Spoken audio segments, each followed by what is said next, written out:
Okay, today I'm going to teach you how to make finger aggressive end lines, just like this one right here. This is my first try at them, so I've never done this before, but I thought this one turned out pretty well, so I should make a tutorial while I'm making the second boot. So, okay, you're going to need a pencil, a pair of scissors, a little bit of cardboard. Let's see, you're going to need a tack. You're going to need a tech deck tool, and you're going to need 4 kink pins from tech deck's bottoms here. These right here. If you don't know what a kink pin is, that's it right there. It's inside of the base plate of tech deck trucks, and you have to kind of hammer it out, but you're going to need 4 of those. Then you're going to need 4 tech deck screws and 4 tech deck wheels, or you can also use bearing wheels, whatever you want. You're going to need super glue. I definitely recommend using super glue and nothing else. This is the only stuff that's going to hold up. And you're going to need some thin plastic to make the bottoms where the wheels go in. I used this right here, which is some scrap gutter guard I found. It's just real thin, flexible plastic that I cut out. But you can, look around your house and see what you have. I don't recommend using cardboard for that part because it just won't hold up. I tried it, it doesn't really work. So the first step is to cut out all of your cardboard to make the boot. Here are a few of the pieces that you'll need to be making to create the boot. There's just a few basic shapes right here that make up this. The first shape is the bottom of the boot, which is the sole, and this is just 2 pieces of cardboard glued together with super glue, and it's just kind of like an oval shape. You can kind of measure your finger and see what you might like, just kind of go with whatever you prefer. After you've glued these 2 together, you're going to need to get a rectangular shape, which is going to wrap around the back of your finger like this. So just kind of look at your finger and see how big you want the boot, the part you stick your finger in, to be. It's only going to wrap around the back. Then after you have that cut out in the way you want it, you're going to glue it onto the back of the shoe here, like that. And it's going to be the start of your boot. Just like that.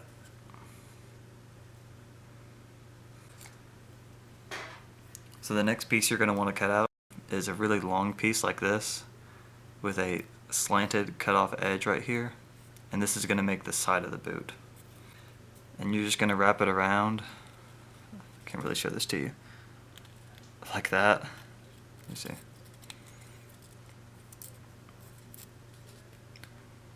Yeah, kind of like that. Just going to wrap around that first piece, and it's just going to go almost around to the back, but not just quite all the way.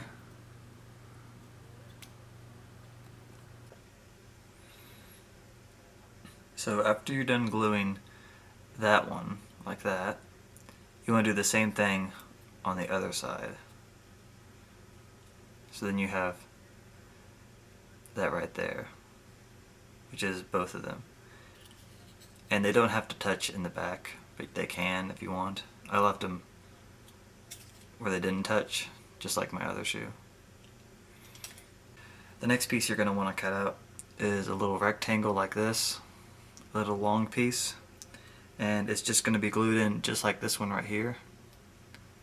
Right behind it, it's just going to be curled behind the 2 side pieces. So like curl the cardboard into a U shape,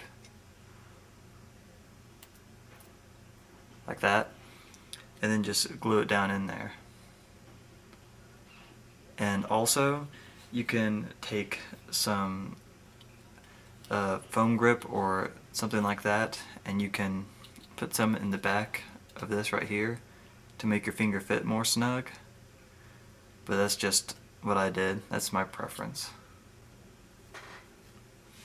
The next piece is going to be an almost square shape with a curve on both ends like this, and that's going to be this piece right here of the shoe, so it's going to be a little bit higher than the back piece, and you're going to have to curl it. You're going to have to bend it a little bit and curl it. And you take your shoe and you just kind of slide it in there like that, and that's how you're going to glue that piece. The last piece you're going to need to cut out for your shoe is going to be this one right here. It's a bit of a weird shape. It's like a triangle with an oval end right there, and that's just going to fit right on top right there, and that's going to make that part of the shoe. So after that, then you're completely done with the boot. The next thing you have to make is the frames. There's going to be two parts to the frames, both made out of plastic like I talked about before. But you just need to cut out a piece that's about just as long as the boot, as you can see. And it needs to be tall enough so your wheel can fit under it, as you can see. And the two bottom corners of it need to be sanded like oval shaped, and you're going to need to put two holes really close to the edges. Like, I'm not sure if you can see that, but really close to the edges.